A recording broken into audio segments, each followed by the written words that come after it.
చెప్తారు ఏంటి మేము ప్రధాన డిమాండ్ ఏంటి? రాష్ట్ర విధానం ఎప్పుడైతే క్లియర్ చేసి మెయిన్స్ ఎగ్జామ్ పెట్టమని మేము శాంతియుతంగా చాలా రోజులు మేము డిమాండ్ చేసాం. శాంతియుతంగా చేస్తే 20 రోజుల నుండి శాంతియుతంగా చేసాం. కానీ ఈ రోజు హింసాత్మకంగా తీసుకొచ్చింది ఎవరు? ప్రభుత్వం. ప్రభుత్వం అడిగి అసలు ప్రభుత్వానికి స్టూడెంట్స్ మాత్రం పట్టవా ఏమయ్యా? గౌరవనీయులైన ముఖ్యమంత్రి గారు, ఎడ్యుకేషన్ మినిస్టర్ గారు, మా బాధంతా మీరే, మా బాధంతా మా వేదనంతా మీకు పట్టదా?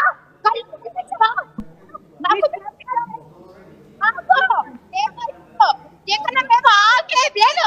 మేము చచ్చిపోతాం కానీ రేపు ఎగ్జామ్ ప్రసక్తే లేదు. ఎగ్జామ్ లేదు. రోస్టర్ క్లియర్ చేయాలి.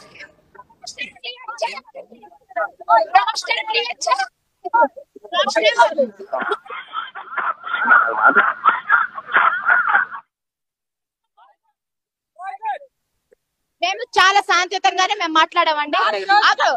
పోలీస్ ఆఫీసర్స్ మా దగ్గర ఉన్నారు, అడగండి. ఒక్క హింసాత్మక ఘటన చోటు చేసుకోలేదు. వాళ్ళు సపోర్ట్ ఇచ్చారు, మేము అలానే నడుచుకున్నాం. కానీ ఈ రోజు మమ్మల్ని రోడ్లెక్కించి పరిగెత్తించిన బాధ ఎవరిదే? ప్రభుత్వానికి కాదా? సీఎం గారు కడిగితే ఏపీఎస్సీ చైర్మన్ తోయేస్తారు, చైర్మన్ గారు కడిగితే గవర్నమెంట్ తోయేస్తారు, కడిగితే గవర్నమెంట్ తోయేస్తారు. మేము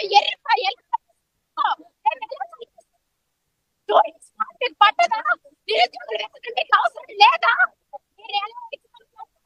చూస్తాం. రేపు ఎగ్జామ్ కి వెళ్ళము, ఎగ్జామ్ బాయ్కాట్ చేస్తున్నాము.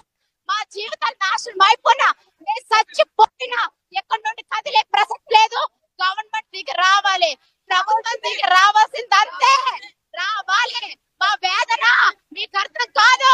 మా వేదన మీకు తెలియాలి, మా ఏడుపు మీకు తెలియాలి, మా ఘోష మీకు తెలియాలి, మా కుటుంబ వేదన అవన్నీ తెలియాలి. మేము ఈ రోజు నాడు రోడ్డు మీద ఉంటాం.